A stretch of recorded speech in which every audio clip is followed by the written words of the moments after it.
यह है कलील न्यूज़।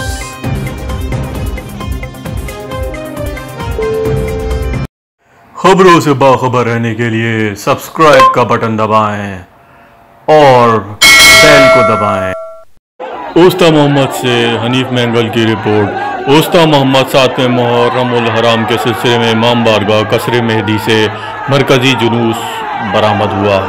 जुलूस रिवायती रास्तों से उज़ादार, नुआखानी और सीना को भी जंजीर जनी करते हुए मरकजी इमाम बारगाह में आग पर मातम करके इख्तिताम पजीर हुआ।